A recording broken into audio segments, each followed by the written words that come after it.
Hello, everyone. Huge welcome to Summit Session 21. My name is 𝘚𝘶𝑮𝘮𝘮𝘪𝘵, and I'm the CEO and co-founder of Adventure Nannies. And we're just thrilled that you decided to spend a little bit of your Saturday with us today. Before we get started, disclaimer that the views expressed today are those of the guest and do not necessarily represent the views of Adventure Nannies. Today, we're going to be talking about incorporating Montessori methodology at home in the early years. And I'm so happy to share a little bit more about our wonderful presenter this morning, who is Blanca Sobhan. Blanca is a Montessori teacher who uses the Montessori method to design child-friendly spaces and create engaging activities at home. She's particularly passionate about early childhood education, multilingual immersion, and most of all, helping children's intellectual, physical, and emotional well-being. You can learn more about Blanca and the wonderful services that she provides at her website, Giggle Grow. And without further ado, let's get started. So if you haven't already, please throw yourself on mute and join me in welcoming Blanca. Thank you so much for this. Yes. Thank you. It's first of all, very nice to be here and that all of you guys are able to join today. Everyone's presence is recognized, so thank you for that.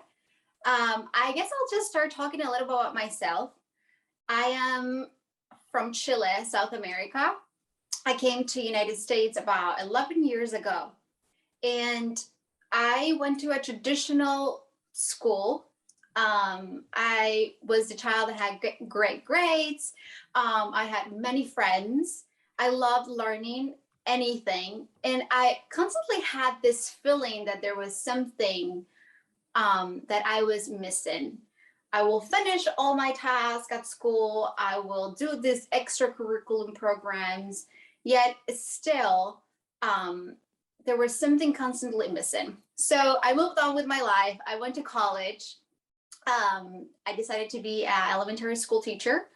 And when I was in college, I had the option to learn about different methodologies. And I chose Montessori not because I actually knew what it was, just because one of my teachers said, I think this will make sense for you and tell me later. So I began to study Montessori school, totally different, separated from my traditional school. And the light bulb went on. It made sense. I was supposed to be a Montessori child, but for whatever reason, my parents didn't know about this type of education, or yet we didn't have the money for me to enroll a Montessori school, etc. So many things can happen, right? So then I was determined to just finish my early childhood education certifications, of course, but also graduate with my Montessori credentials. And I did that. I was very excited to also come to the United States afterwards, because language immersion has always been one of my passions. I speak 4 languages, and I think it's just so fun to be able to communicate with people in different languages and to meet so many people at the same time. And when I came to the United States, I was looking for a job as a school teacher. And I was disappointed about, of course, that teachers unfortunately don't get paid enough. So I looked other ways where I could still fulfill that passion of education. And I became a nanny. I became a nanny for many children, which I am super blessed that until the date, I still keep in touch with most of them. I mean, this was 10 years ago. They're not babies anymore. So I can see, you know, how they're evolving in these wonderful little human beings to now responsible adults. And I was a nanny for children of all ages, newborn tweens, 2 sets of twins, toddlers, mixed age, a toddler and a preschooler and an older child. I went to so many families, and the best memories of my career is actually being a full-time nanny. I decided to take a break from being a full-time nanny, and I chose to start doing more managing large residences in the Bay Area.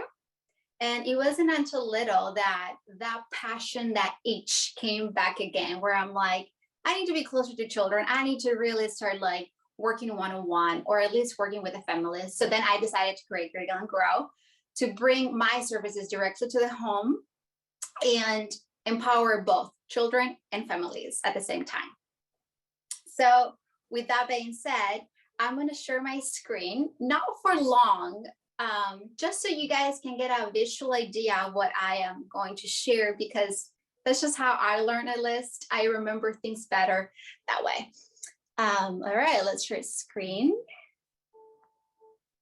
And can you guys see? Nope, you guys cannot see yet.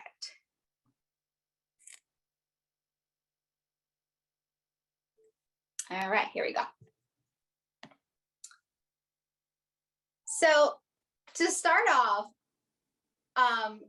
who is Maria Montessori? I've heard so many times when I come across people and they're like, what is it even, Montessori? Is it a cult? Is it a religion? Oh, I don't want to know about Montessori because I heard it's that children can't really play with others, or they're allowed to do whatever they want. So just in a nutshell, the Montessori method comes from Maria Montessori. She was the first female doctor in Italy, and she was also nominated 3 times to be a Nobel Peace Prize. So if that doesn't say a lot about her, I don't know what it would. She developed this beautiful method that basically just says, we must follow the child to meet their needs. And so here in this first slide that I'm sharing, you guys can see her beautiful picture in the middle.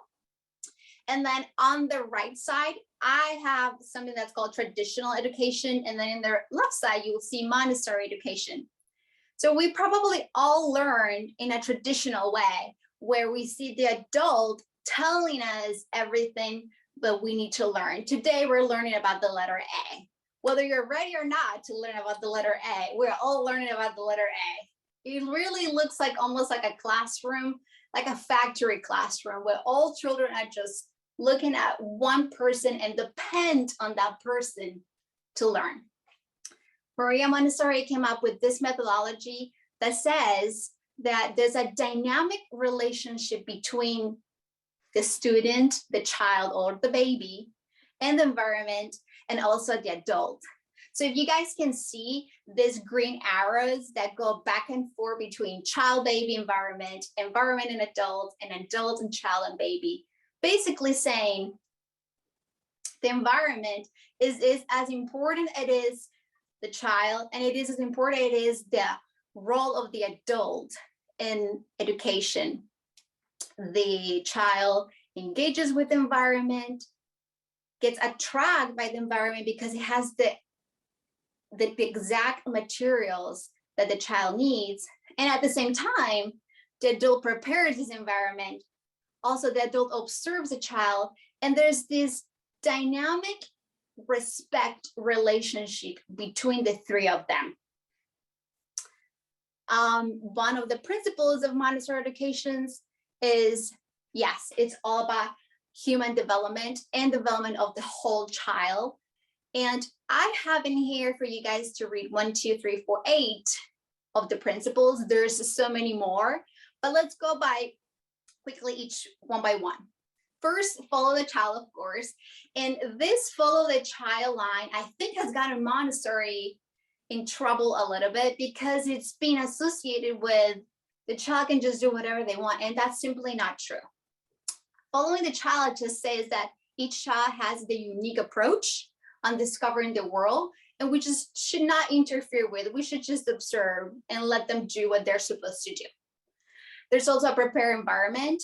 So there are spaces either at home or either at school that are designed to the child's height and to their level, so they can do things without the help of an adult.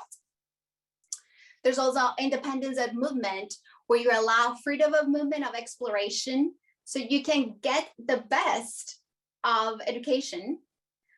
Also care, where you give the child opportunities to learn about self-care, respect for others, and also care for the environment that they live in. There's always hands-on learning, which is with tactile experiences, all about sensorial exploration, color, smelling, touching, sounds, and tasting. And what was I saying previously, freedom within limits. You let the child choose what they want to learn at their own pace, but also you set nice, kind boundaries that are all towards respecting safety, not just for the child, but also for everyone around the child. Then observation is a key, because there's so much that you learn from your child just stepping back and observing them. And last, practical life, which is probably one of my favorite things about Montessori, because children learn the best when they help. And we know that they just want to learn and help with you. If you're in the kitchen cleaning dishes, they will probably want to be there with you in the dishwasher. If you're vacuuming, they want to be vacuuming with you. There's this inner natural desire of them to help. And there's these wonderful activities that you can incorporate in everyday life to develop concentration, but also them gain confidence and feel proud of their work. This last slide I want to share with you, I created to show you what are the benefits of Montessori education at home, and I've separated in three. First, if you set up your home the Montessori way. Second, if you incorporate meaningful playtime options. And then if you are even wondering a little bit more about Montessori, if you can have your own curriculum at home. So let's start with home setup.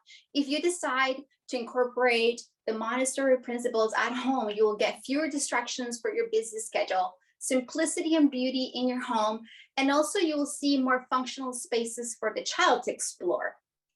It is all towards making it easy for everyone.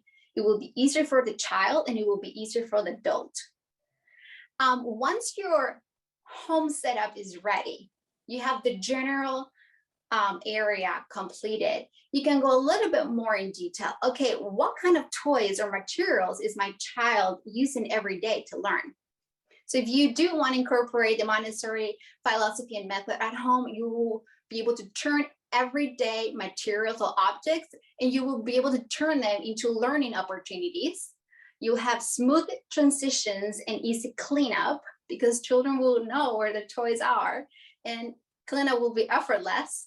And also less chaos and more meaningful play. There's nothing better than seeing a child smile and accomplish whatever they're trying to show you when they're playing, with something that comes with a natural, high quality material, compared to, for example, when they're playing with battery operated toys, where there's so much that they can do and eventually they get bored. So now that your home is set up the Montessori way, and now that you have the right activities, but you want to go a little bit more in detail of what actually can meet your child's need, just tailored to your child or children if there's more, if there's siblings in the family, then you can come up with a curriculum made just for your child. You will get quality time connecting with your child at home. You will have peace of mind that you will exceed certain goals or standards that early child education has, and you will find endless engaged, aging appropriate activities. You're just never going to really run out of ideas, which is one of the things that parents struggle the most with children at home. It's already so much work to multitask. There's so many things that you have to consider when you are around children. And so thinking about maybe incorporating a Montessori curriculum, or thinking what kind of activities can I actually offer the child, so it's more of a meaningful way a more organic way to grow. With that being said, I hope it's a little more clear what Montessori education is, and all these myths that a lot of people have just because maybe they just don't know about it. Those answers are cleared. I'm gonna look up, there's some questions in here.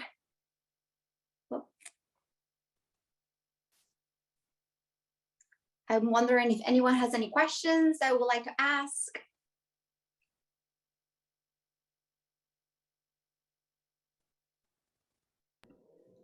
I think, Blanca, we have some time saved for questions at the end. It doesn't look like anyone has submitted Okay. any yet. I have lots of questions, but I'm going to be patient.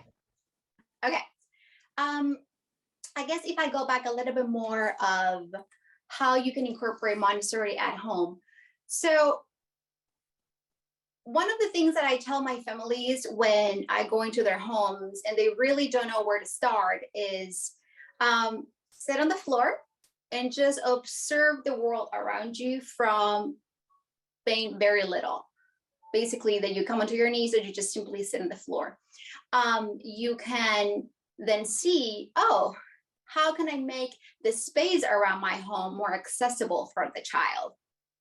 You will see a lot in Montessori education at home or in classrooms. There's furniture that is child-sized, so they can move around the environment however they want, if they want to grab butter, if they need to have a snack.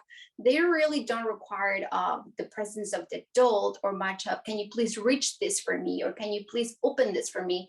It's really an environment set up for them to succeed independently. At home, you can incorporate that, finding a low shelf for them in different areas of the home. So let's say in the entrance, finding a little area for the child where the child knows where the coat, the shoes, and the backpack is. That will make transitions like getting out of the house or coming back from an outing like 10 times easier. Tantrum-free, tear-free. Children love to participate in food preparation. So having a little area on the kitchen, a space that is designed for yes, you can come and cut some banana slices with me. Yes, you can come and prepare your own snack. Or even in the bathroom at really young age, with potty time, a mirror where they can see themselves, they can learn about their body parts, they can see when something is dirty, they have a place where to place the dirty items away, where they can freely wash their hands. A lot of times I've heard of parents saying, oh, it must be so expensive to do that. I don't have the little size furniture, miniature furniture. And you can simply turn anything around your home, just that's small to their size, to their level. You can just turn it and give your child this possibility of having more of an accessible place. Also hanging things to their art level that inspire beauty and peace. So art, for example, that they have already done at school, that they can see that is not hidden in a folder or in a stack on the closet. Also a plant that they can take care of, or maybe if they have a fish that they can feed, or if they can help feed the dog. Many little things that you can that cost nothing and that you can implement the Montessori philosophy at home. Also, once you have your big area, your general area of your child around home set up, then you worry about what kind of toys maybe I should buy or maybe I should not buy and just get rid of.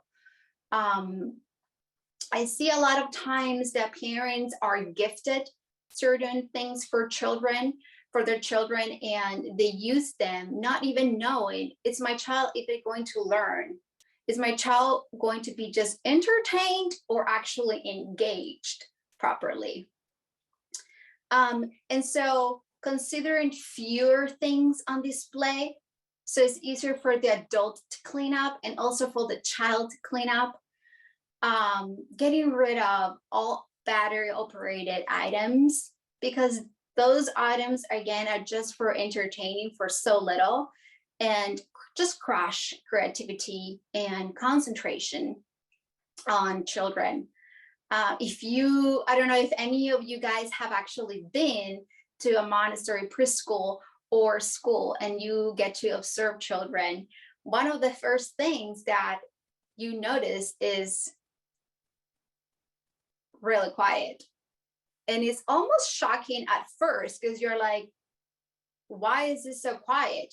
But that is basically just beautiful to see because there's children practicing a valuable skill called concentration, focus, and how to regulate themselves. Oh, everyone's working so nicely and quiet, so I will do the same. If I need to go to the bathroom or grab some water, I'll go do it, but then I'll come back to what I'm doing. If you can incorporate that as well at home, where it's just peaceful, it is a place where everything is in order, everything is on its place. Children really like to learn an environment like that. And then if you decide to do more, like a curriculum that is just about what your child likes, because your child may like things in a different age than another child. Yes, there's certain standards of what children are supposed to do when they are 0 to 2 years old, and 2 to 4 years old, and 4 to 6 years old.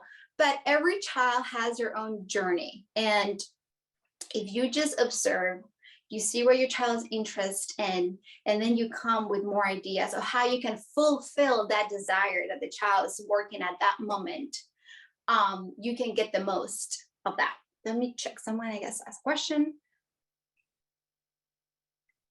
Hi, are you Montessori certified? Yes, I am. I would love to learn more about proper materials that are your favorites to see children to work with. Yes, this is a great question. So I guess whatever materials that you would like to incorporate at home, think about materials that are made of high quality materials. So wood, stainless steel, glass, ceramic, and try to ditch or stay away as much as possible from plastic. Depending on what age, there could be some materials that you will see in Montessori, because she designed these materials almost like, okay, there's a sequence. When the child's ready, it has mastered this one, the child will be ready for this one, and then so the list goes on. Try to choose materials, again, no battery operated. For coloring or stuff like, or whatever is like art creation, I try to stay away from coloring books personally. I prefer just offering blank piece of paper, just so you don't set those pre-made ideas on a child's brain that that's how a dinosaur looks like, or this is how a flower should look like. And instead is more of a create whatever you want, however you want the dinosaur or the flower or whatever form of expression they have. Another material that I like a lot, that is not a material, but I consider a material, is mirror. Having a mirror either in the bedroom, in the playroom, or in the bathroom. Children learn so much about themselves just with the mirror. It is one of those key things to have. Tons of books. Children can't have enough books, age appropriate, of course. And musical items, I think, are very, very good as well. See more questions in here. Is your certification infant, toddler, or primary? My certification is primary. I guess before I just let the host take over, one thing that I would like to share in Montessori is it's all towards, again, as I said before, educating the whole child. So you can really incorporate many things for your child to learn at home. I'm gonna just say a few. Let's say, which it will be really good in this time sometimes, teaching children about grace and courtesy.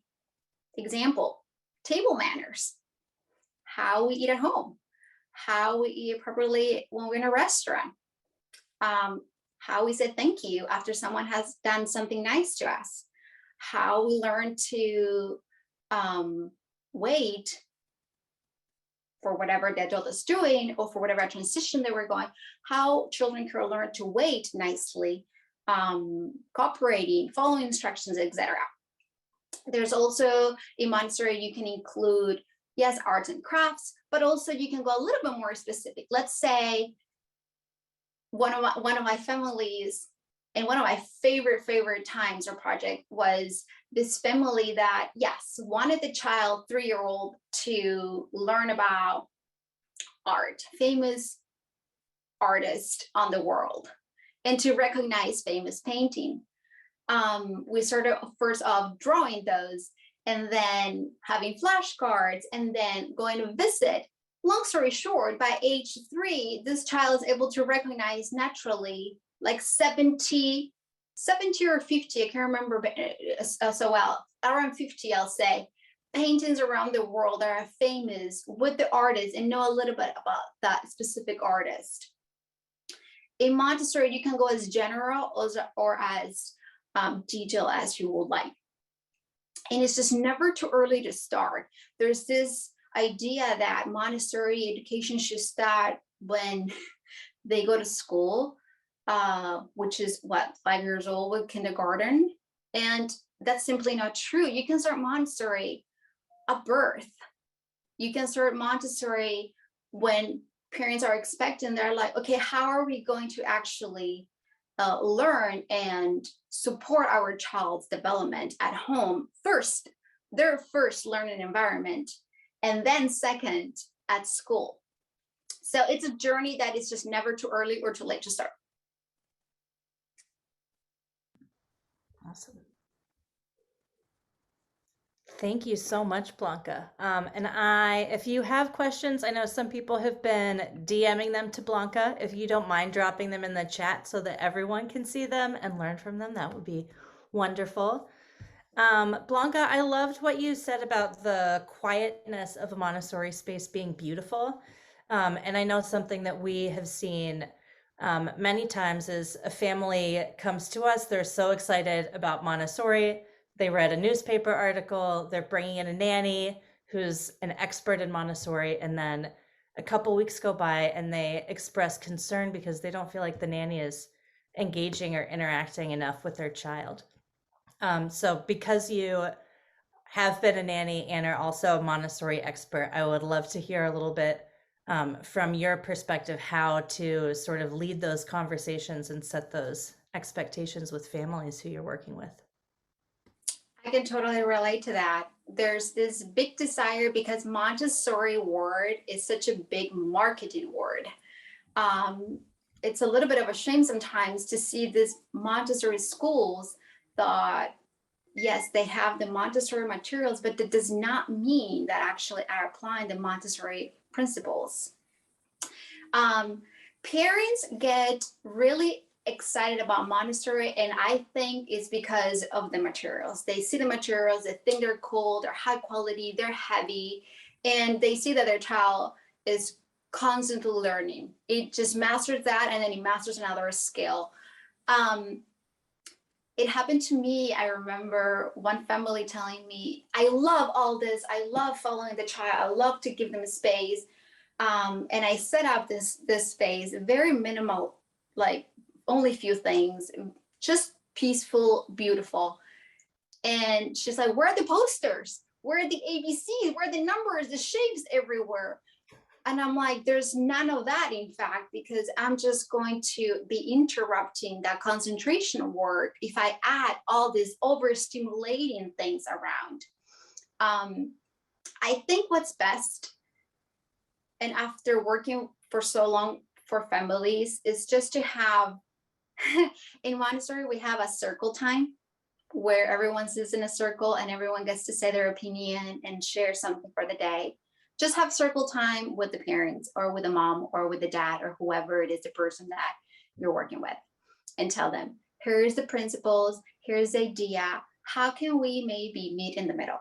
Because sometimes just meeting in the middle will help the other parents open their mind up. Oh, I see where she's coming from.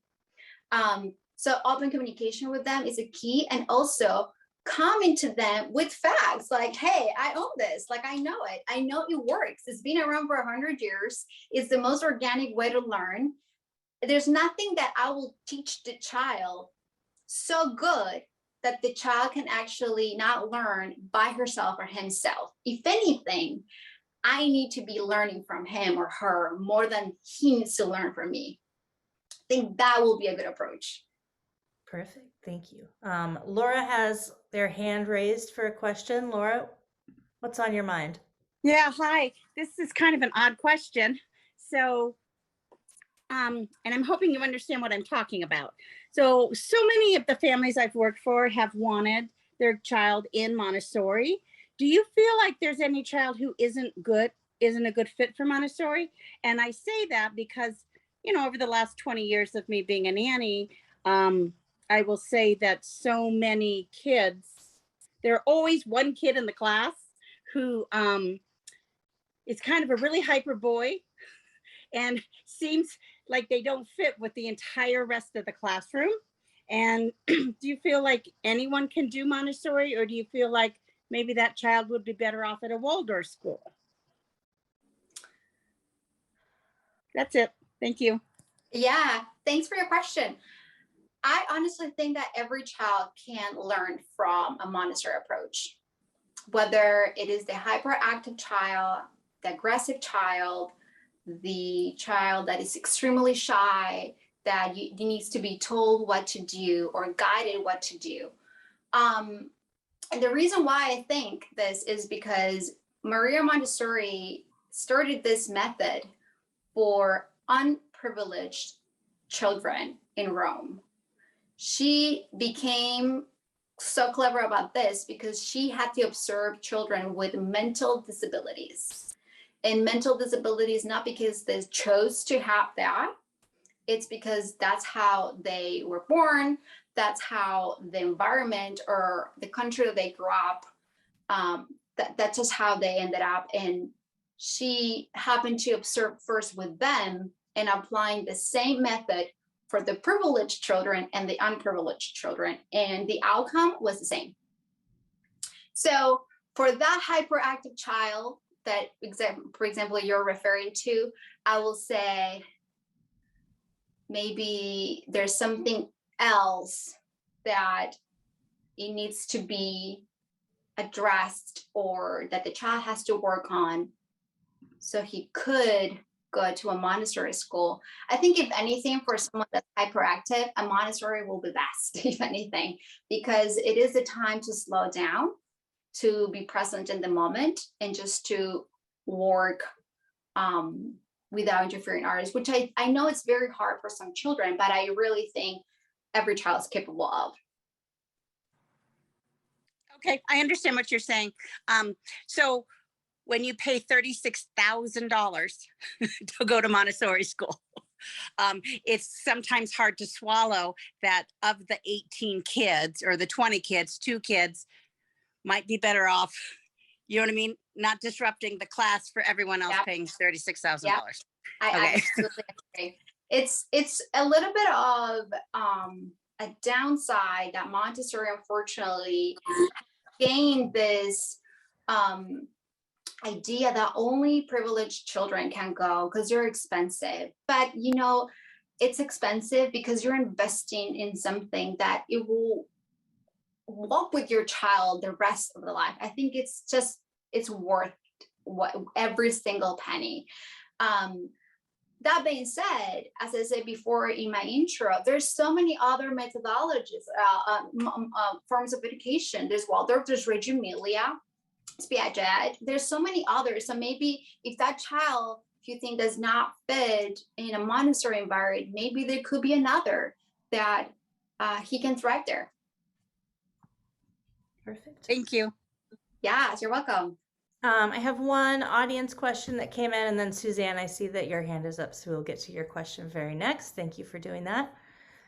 So the question is for people who are watching a large number of kids with a pretty spread age range. So, you know, newborn, toddler, 5-year-old, elementary school age. When they're trying to set that space up at home, what advice do you have for setting the space up, or what materials to get to make sure that no one is sort of left behind in that learning process? Right. I think it's actually pretty easy. What the key, at least that has helped me is, again, think size. So for the smaller child, I will put everything down almost close to the floor, let's say. And then for the older children, I would put things more onto their level as well. So if it's like a bookshelf, something that maybe the child is not supposed to reach yet. Let's say that they're working with beads, and beads are a little smaller. Child should not be working as an infant with the small beads, but the 6-year-old, 7-year-old can totally learn from. Be mindful about where you're placing things according to their age. Also, it's really interesting to see that children that are older learn so much from the younger and vice versa, which is one of the things in Montessori classrooms. There's mixed age groups. So I don't know who came with the idea that we're supposed to learn first grade, second grade, third grade, fourth grade, fifth grade, and the list goes on. If you go to the pediatrician, for example, and they tell you all these milestones that your child's supposed to reach, they give you a range of age. Between 0 and 3, your child should be doing this. Between 3 and 6. So I don't know why the traditional method came up with the grades things, but one of the things in Montessori classroom is you have 3 to 6 years old in one room. And the 6-year-old is learning as much as from the 3-year-old that the 3-year-old is learning from the 6. So it's that cooperation relationship. They also teach one another. I remember seeing this, and I will never forget. This house had an infant, and it had a 7-year-old. And the infant materials were down below, and the 7-year-olds were, of course, higher. And the 7-year-old could not have enough of the infant toys. And it has nothing, and this was a brilliant 7-year-old, trilingual, like it has nothing to do with, oh, maybe he's a little behind or something. There's so much that they can learn with each other that I think, if anything, is good to incorporate the mixed age group at home. And consider each age group, how can they learn the best, and how I could give them the best activities for each. Perfect. Thank you so much. Suzanne, go ahead, please. Yes, good morning. So Blanca, thank you so much for giving us this information. And I myself am a Montessorian, so that's why I was asking you about your certification, because I do a combination of Montessori in a Montessori school, but I also do at-home education. So, and what I'm finding is that why I wanted to know what your certification was is that when you're working with parents in the home, do you find more of a desire to start at infant toddler, or is it when the children are the primary age? Because I'm finding that what my struggle is now is that once I start working with a 3, 4, 5-year-olds, they've missed that foundation and those rudimentary steps at the home. So I was just wondering if you could speak on that struggle, if you ever find that. Yeah, I mean, I will not call it a struggle personally, because I think it's more of a challenge of how you can gain time back. I honestly don't think it's never too late to start the Montessori journey. I think it's a little cliche line, but I personally prefer starting at birth when they are tiny, because then you can also educate not just the child, but the parents. But if you have a 4-year-old or a 5-year-old that, yeah, has been doing the same thing the same way, it has not been exposed to this, is your time to teach me or show me what you want to learn. It's not any longer me telling you what we're doing today. I don't think it's too late at all. It's really like the hard part of doing this. It's kind of like, and I hate to compare it to this, but I will do it because I want you guys to understand a little bit the similarity. It's like when you go on train your dog. Any dog trainer will say it is like this to train the dog to do all the commands. But it is going to not work if the dog parents do not get trained as well. And so most of the time in these cases, the child will gain the time like this. It's more the challenging of how you present this to parents and be like, hey, by 6 years old, a child's brain is developed 90%. So not that we're in a little bit on rush, but we kind of want to get there, right? And because we want the child, when the child gets to school, a 5-year-old, to be the best version of themselves, if I have to put it somehow. But again, I don't think it's late. Even if it's a 7-year-old, and even if a child's already in elementary school enrolled, I don't think it's ever late. Thank you. And I think you hit the key point is that I think that it's bringing the parents on board also, because you're educating the parent, not just the child, because children are children and they're so much more adaptable. We're talking about, we've had years of experience. So we're trying to retrain an adult brain. And with that being said, I wanted to thank you for speaking on the fact of the question about for the child that is, you know, an ADHD child or the hyper child. Maria Montessori did this whole thing for the undesirable. So not only is it the preparation of the environment, I think it goes back to the preparation of the teacher, and that you have to be in the mindset of understanding that all children want to learn. So what are we doing to prepare ourselves as the educator and preparing the environment so that each child can maximize their potential? Right. Thank you. You're welcome. Thank you. All right. This whole time I've been so relaxed, and now I'm like, all right, we have 8 questions and only 19 minutes left. That being said, if you have a question, please do drop it in the chat. I promise I'm keeping track of all of them. So Blanca, the next question comes from a family who has a 5-month-old and both parents are getting ready to go back to work full time. And the question is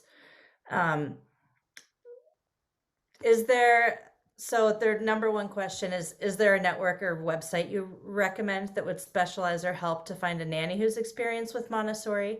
But the second piece of that question is, would the better approach for this family be to learn as much as they can about the Montessori method and then hire a nanny who they can sort of teach and train?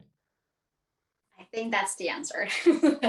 I think the education part, it needs to start from parents. And if they are busy about it, they just don't have the time, or there's so much going on in families' lives. Like every family is going through a journey.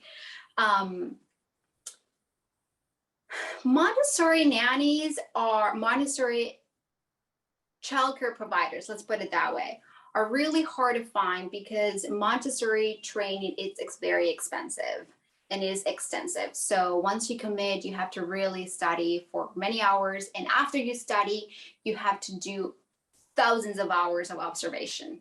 So yeah, you finish the theoretical part, but you're only halfway in, because if you don't observe children in a scientific way, where you're just taking a note and you're just watching hours of repetition work, not giving your opinion, but just typing down facts, that takes time.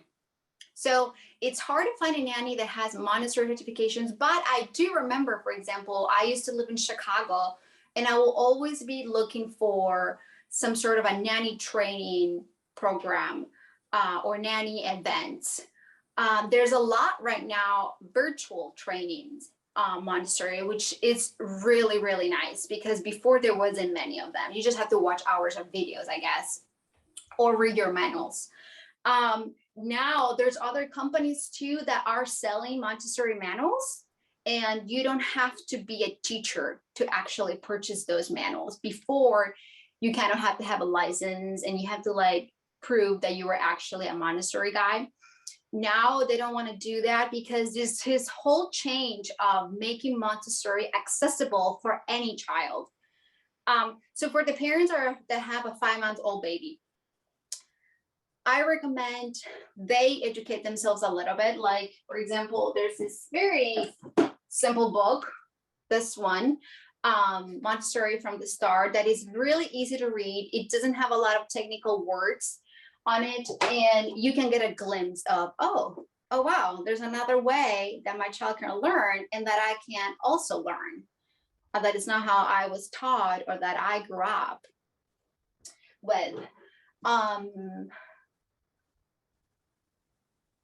One of the tricks, I guess, when I left one of my families, they had a hard time trying to find someone that was also Montessori.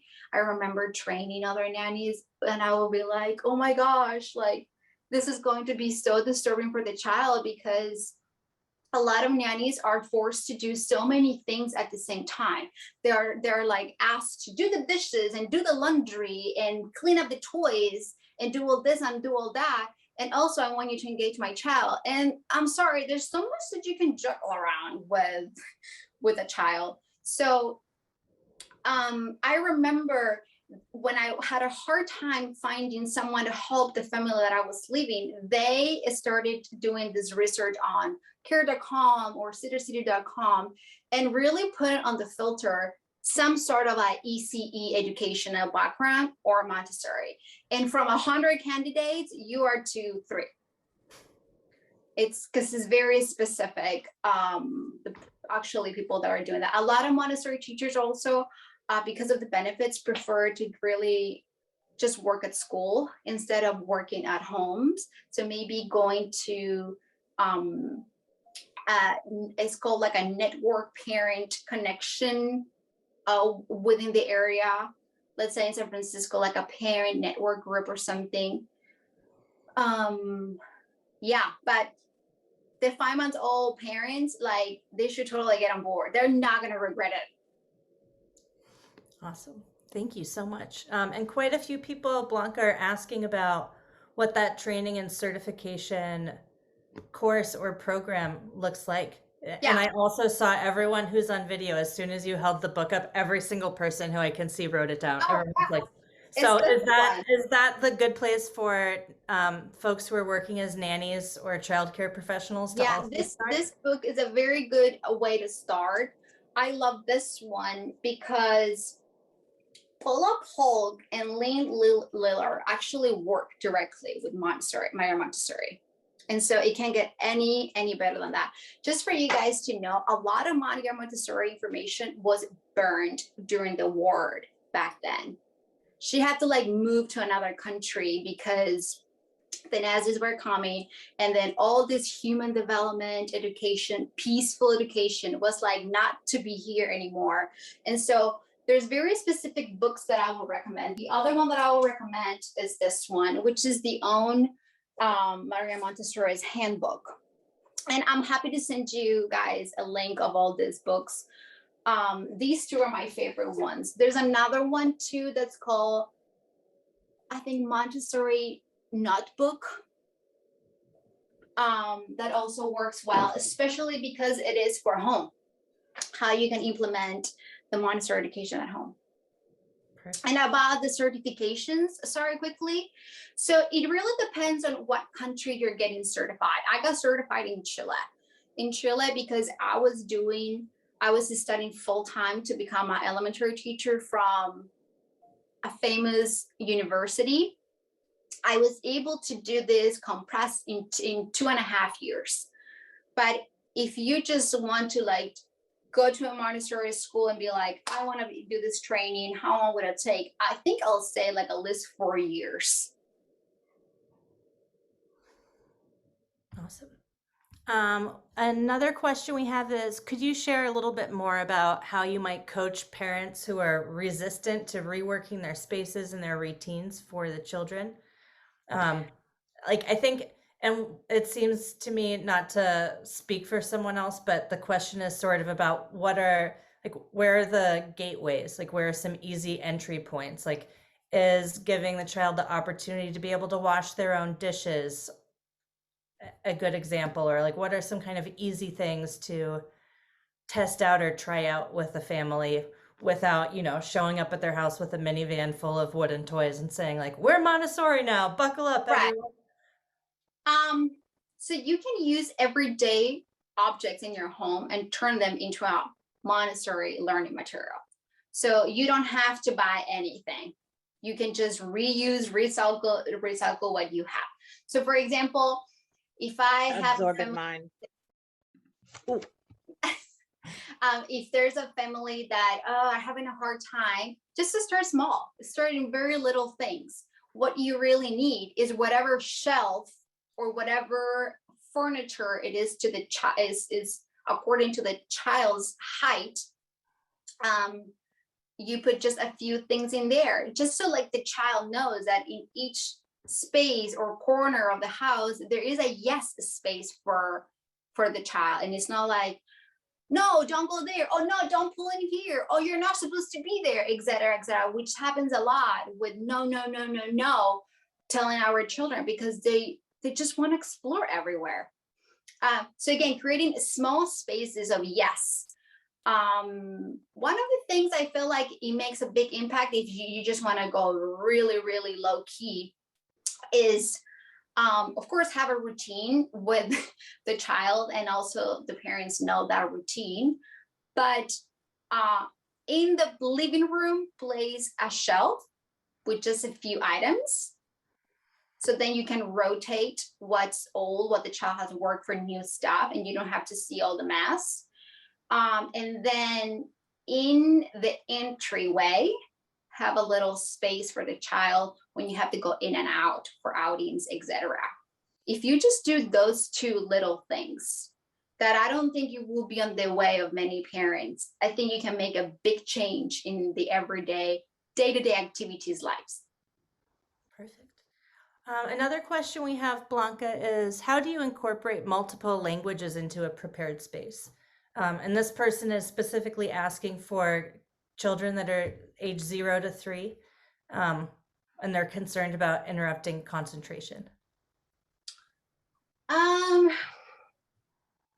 That's a good question, because I think when you don't have a big space, it's harder, but you can still manage. If there's 2 different age children in the same home learning the same other language, or they're learning different languages each?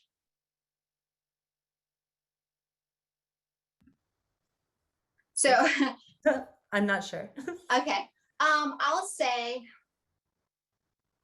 Same language. Sorry to interrupt you. same language. Mm-hmm. Oh, if anything, then they can both learn. They can both learn together. I think that will be the best. I think it has to do with what type of materials you will use for them. If you have, for example, I remember making this Mandarin characters stones that I painted, and I put them in a tray with the numbers 1 to 10 in Mandarin. And then we had this other friend of the child coming that it was older. He was having fun with that too. And they were learning the same language at the same time with just rocks that were painted of colors, and not with a fancy board that says the numbers in Mandarin. I think it is possible if you really think through keeping them in the same space. If they were learning the same language, older child or younger child could benefit the same. Perfect. And then our very last question, which was one of the first questions that got asked, and I almost missed it, but I didn't, 𝘁𝐸 is there a benefit to having a kitchen helper stand type of item versus a child-sized table in the kitchen? Or is just anything child-size in the kitchen going to help achieve the same goals as giving the kids access to more of the kitchen space? I am a big fan of the small size kitchen table and chair. Why? Because yes, I've seen many parents that they have like a high chair or like a learning tower, and they want to all have family dinner, right, in the big table, which I think is awesome. It's beautiful. There's so many children out there that they don't have that option with their parents because parents are working so hard. But also it will be very good for the child to learn that maybe for lunch, they can go and cut their own banana and bring their plate nicely to the table and pull the chair back, and then they sit nicely, and then they clean up afterwards. They pull the chair back, and then you can still have a snack with them while you're sitting on the floor, or while you're doing dishes, or while you're answering emails. The table and the chair gives the child so much independence time. Because also it is, think about it, if it's not the floor, it will be the table where they will be working. It's like us, like when we go work with our laptop and we need that concentration time, we usually go to a desk or we go to a table. It's kind of like a safe work area. So I'm a big fan of those little tables. And also the ones that are called learning tower, where it's like this huge kind of like wooden setup that you can pull in the kitchen island, so the child can help as well if you're baking, if you're cooking or preparing something for the family. But again, they love bringing things to the table, like sitting at the table or offering water for everyone, placing the napkins, etc. Perfect. Well, we are at time. Blanca, it's just been such an honor hearing from you today, and I just want to thank you for choosing to volunteer your time and share your expertise and wisdom with all of us. So thank you so much. And for more information about Blanca, you can check out her website, which is Giggle and Grow on social media, or at www.gigglegrow.com. And then just very quickly, I want to remind everybody to mark their calendars because our next summit session is going to be on February 26th. And we will be hearing from Monique Dupree, aka Nanny Miss Monique, as many of you may know her from social media, who's going to be sharing with us some ways to diversify your children's bookshelf. And someone just Venmo'd me, so it's a very exciting time for everyone over here. Apologies. I got to see Nanny Miss Monique speak at Nanny Palooza, and she is inspirational and a wonderful speaker who I think is gonna just change the universe. So thank you all so much for joining us today, and I hope that you have a truly wonderful day. And thank you again, Blanca.